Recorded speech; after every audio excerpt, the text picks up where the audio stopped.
and welcome to Learning Music with Pat. Today I'm going to start off by talking to you about ledger lines, what they are, what they do. And I think we can make it pretty interesting. If you look at music, and I'm going to start off with this chart right here. If we look at music, sometimes they will have high notes, sometimes above the staff, sometimes below the staff. In this case, since this comes from flute fingerings, above the staff, and you get these little tiny lines right here. Those are called ledger lines. It's as if they were staff lines. If you took this and you drew it all the way across, it would be another staff line. There are 5 lines in a staff. And you can see right here, you could take a line that's a ledger line and draw it all across a piece of music, and it would just add another staff line. So they're really, in a way, a shortened staff line. But let's take a look at them. This is for the flute, the regular flute. This is the high C. Now, it has 2 ledger lines, one underneath the note and one through the note. And then you get to the D, you have still 2 ledger lines, one underneath the note and the other one, it's not cutting through a note. So your ledger lines can be through the note or under the note. Here we've got 2 here. Here we have 3. This is going to be an E. You have 2 under the note and the third one through the note. Then in the F, you're going to have 3 still. You're still working with 3. 2 under the note and 3 under the note on top of it. So as you get higher and higher and higher, you add more and more ledger notes. This is the G sharp and A flat. And then you get to the G, 1, 2, 3, 4 ledger notes, ledger lines. The A, 1, 2, 3, 4. Ledger lines. B, 1, 2, 3, 4, 5. Now, by the time you get to the C, which is the highest note that the flute can play, the C is actually an octave above the high C. So when you see a note like that, it is called the C above high C. You know, you have C's that are below the staff, and then you have a C that's on the 3rd space, and then you have the high C. And when you get to this C, it's called the C above high C. So there are tons of lines. Well, what if you wanted another octave? Because the piano can play another octave. Well, then you'd have 10 ledger lines. How do you read 10 ledger lines? They don't even print out the music for it. What they do is they have a sign 8VA. That means take the notes that are the highest and play them higher still. Now the flute can't get any higher than this, but but the piano can. The piano can still get another octave. Now I'm going to take this down for a moment. I'll put it back up later on. And let's take a look at this chart. Look at all these notes. From the bottommost note over here, these are ledger lines below the staff. I can move this. Yeah. We can get it. All these here are ledger lines below the staff. So the ledger lines can go above the staff or below. This is the treble clef. I'm starting it right here. The treble clef is the middle C is right here. The middle C is what is called the low C for the woodwinds, because most woodwinds cannot get below it. Now the clarinet can, and the saxophone can a little bit. They can get to this B and B flat. However, most of the woodwind instruments stop at that low C. The flutes can't get anything below that. So this would be the low C or the middle C, because you've got all those notes there, and that's all bass clef. So I put the bass clef signal here. These are all ledger lines below the staff, and all of these are treble clef. Well, take a look at that high C. It's right here. I showed it to you before. 1, 2, 3, 4, 5 ledger lines. What if you wanted another octave above it? I've written it in. but we don't write those notes. I mean, this would have 10 ledger lines. How do you read something with 10 ledger lines? Whoops. You just can't do it. So they write those notes. They take these notes in here. If they wanted an octave higher, they put 8 VA and you play them an octave higher, if you're a piano player. And so this is what they are. Well, my director here had a question.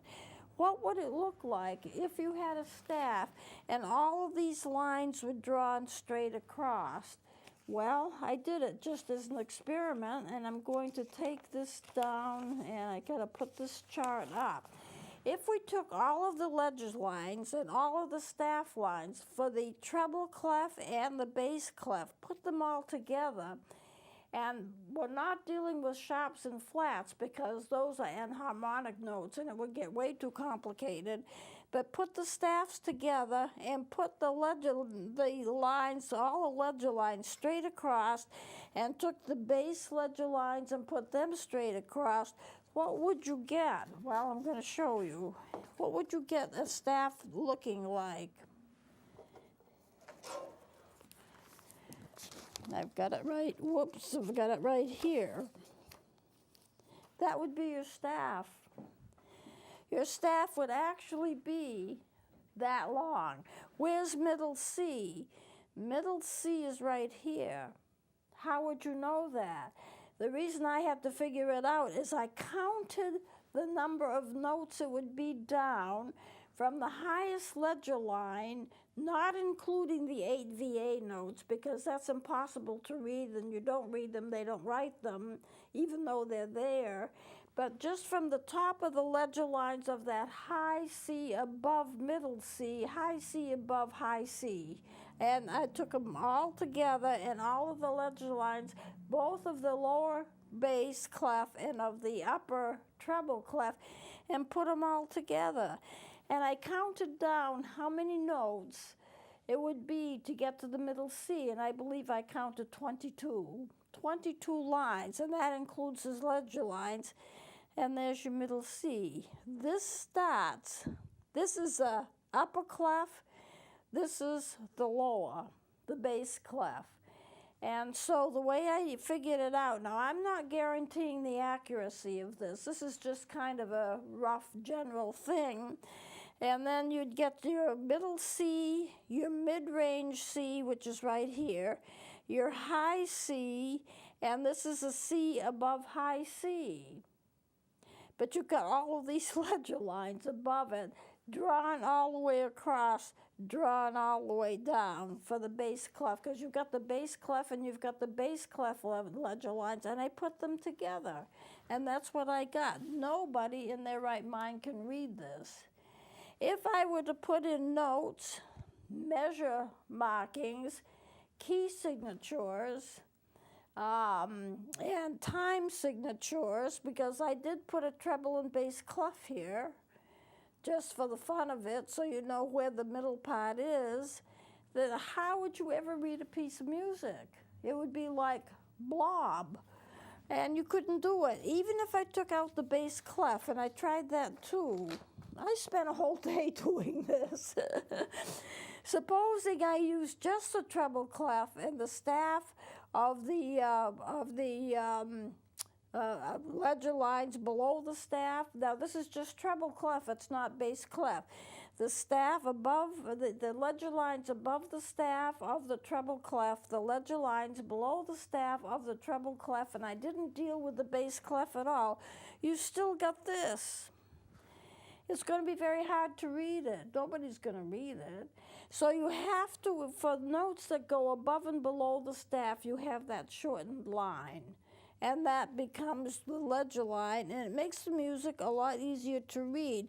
Music can be difficult enough, and you don't necessarily need to make it more difficult than it already is. Now I'm going to show you some pictures. I may as well just leave this up here, of the different kinds of instruments that I consider to be melody instruments. So this first chart, I've brought it in before, but this is a sassoto. I'll be bringing those in as well. This is a penny whistle made out of metal. This is the recorder. This is going to be a tonette. This is going to be a song flute. They're very, very similar, those two. They're both black. The flutophone, and this is just a straight little melody instrument. It works on the idea of the recorder, although technically it's not a recorder, but it works like a tin whistle, kind of a tin whistle and recorder combined. Different colors. I brought in last time these little things here. You can't call them a recorder because they're not, but they play very much like a recorder. Same kinds of fingering patterns, same kind of mouthpiece. It's a Fipple mouthpiece.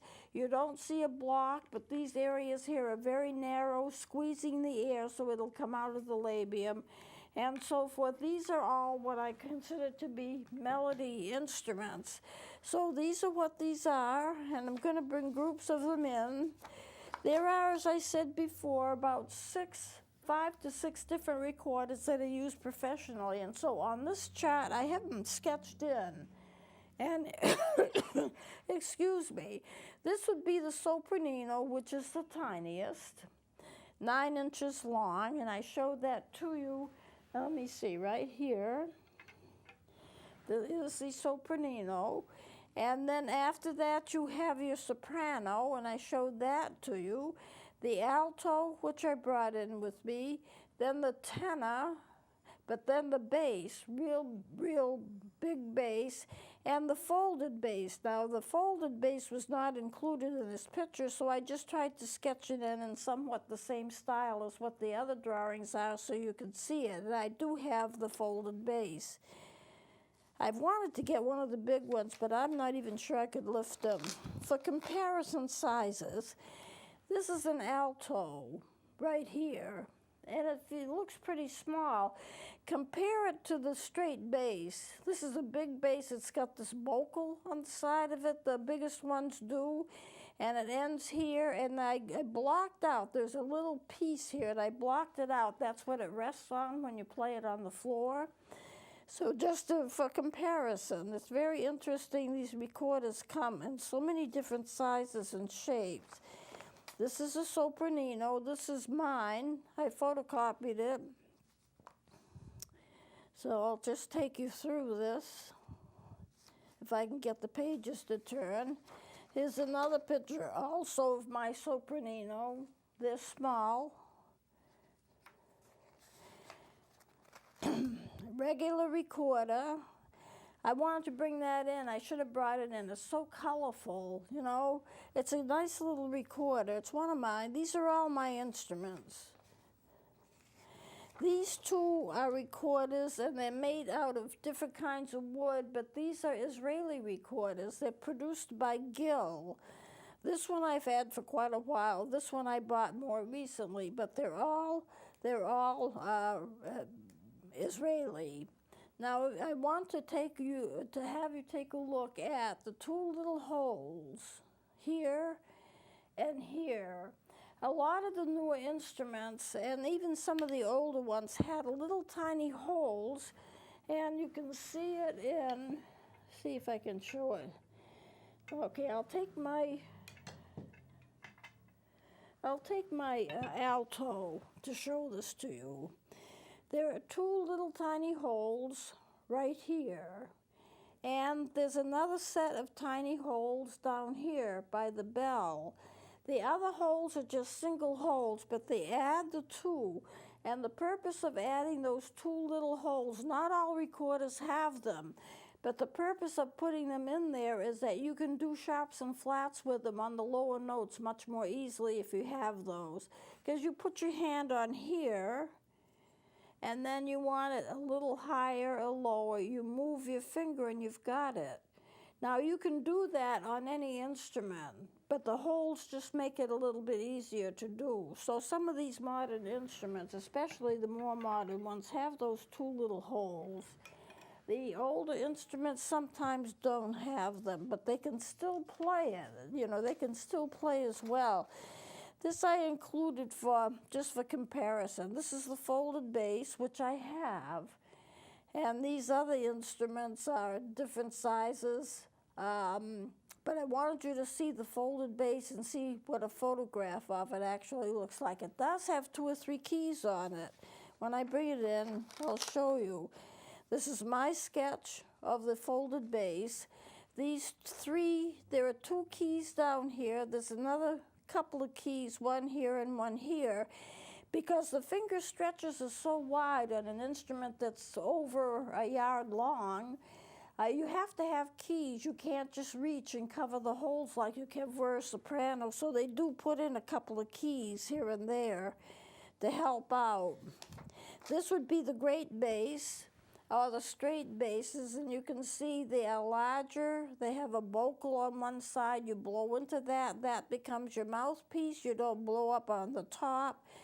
And then they have a set of keys as well, and a little metal piece on the bottom. So when you're playing it and it's sitting on the floor, and it kind of has to because of its size, some of them are up to 54 inches long, there has to be a little piece for them to rest on when they sit on the floor. The flutophone, which everybody's familiar with. One thing I want to point out, these thumb holes are not the same size. They accommodate the size of your hands. And I have drawn that out because the fingering of the C scale is exactly the same on the flutophone as it is on the almost exactly the same as it is on the saxophone. If you take a recorder and you play C, B, A, G, F, E, D, C, it's exactly the same fingering as it is on the saxophone. So there's a lot of commonality between these, and there would be a little difference in the C on the flutophone, but not much difference. This is a penny whistle. It's like a recorder in many ways. I'll be explaining that when I get them in here. Whoops, see if I can get this page turned. This is a Shaw's conical flute. It's very much like a penny whistle, but a little small labium, and in the back it's got wood on it. It's got a wooden plug in it, and then it comes to a point. Okay, so these are instruments I'll be bringing in. This is my Grindhardt piccolo, and you can see the mouthpiece you blow across it. There is a cap. I want to point that out to you. These are small instruments, they're about the third the size of a flute, and I play both of them. The reason why the cap is on there, and you'll find that there's a cap also on the flute, not as pronounced as this, but it's there. And the thing is, you have to have all the air going in one direction, and you have to have it squeezed so it comes out at a certain point so you can get tones. This prevents the air from going in that direction and that direction, because you wouldn't get any tone if the air blew in both directions. The air has to be directed. And you can see on this flute, there's a little cap on it. It does the same thing. Now I want to mention this is an open hold flute. Most of the flutes that you get holds are closed. In other words, the keys to press. But this, when you put your finger down, you have to cover the hole like you do on a clarinet. They're very expensive, and some people buy them if they're professionals because they feel that the quality of the tone is just slightly better. Not much, you'd hardly notice it, but slightly better if you can open some of these and have your fingers close them rather than having the keys close them. So you can get both open hold and closed hold flutes. As I said, they're very expensive. This is an instrument that it's designed to look like a flute. It has, I don't know if you can see it, it's not very thick, but a little raised area around here like the flutes have. But it's really a fife, it plays like a fife. But it looks like a flute, so a lot of times I'll bring it in to demonstrate something about a flute. This is just a sketch of the flute. I've got to start watching my time here. This is the internal part of the flute, where you have that block I keep talking about, which is a part of the mouthpiece, and you blow in here, which is the windway, the mouthpiece and the windway, and the air gets squeezed down here, and it comes out this window, which is in the labium. There's a little piece there, it's called a lip, but the whole thing is the labium. This is the bore, and it just goes down to the tube, which is straight. Now, if I have another picture here, this is going to be the head joint of the recorder. This is going to be the body. It's basically a tube with the tone holes in it. I have put in those two little holes so you can see it. Becomes the foot joint right here. This is the back. I keep talking about the thumb hole in the back. That's how you can get your octaves. You have to use it for some notes. You have to have it covered. For some notes, for octaves, you need to have half holding, which means you just pull your thumb down. So half of it is open and half of it is closed. And then I've just got some other things. Here's a keyboard. Here's the middle C. It's going to be low C to the melody instruments. This is going to be the treble clef up here. This is going to be the bass clef. I didn't get into the ledger lines, but A right here, I don't know if we can focus in on that, but that A does have a ledger line through it. You start the ledger lines at A, and in the same position in the lower register. So this gives you kind of a picture of things. And what I enclosed also is, this is the low C, this is the middle C, and just going from the C on up to the high C, I have the notes in here, I have where they fall on a keyboard, and I have the fingerings for those notes. No sharps or flats, just the basic notes. So we're out of time, and I'm going to close it here. But what I'm going to be doing is bringing in sections of the instruments that I have, the penny whistles, the ocarinas, the melodicas, and so forth, so you get a chance to see most of them. Some of them are rare, and I don't take them out, but I try to show as many as I can. So we'll close it here, and I hope you'll join me next time.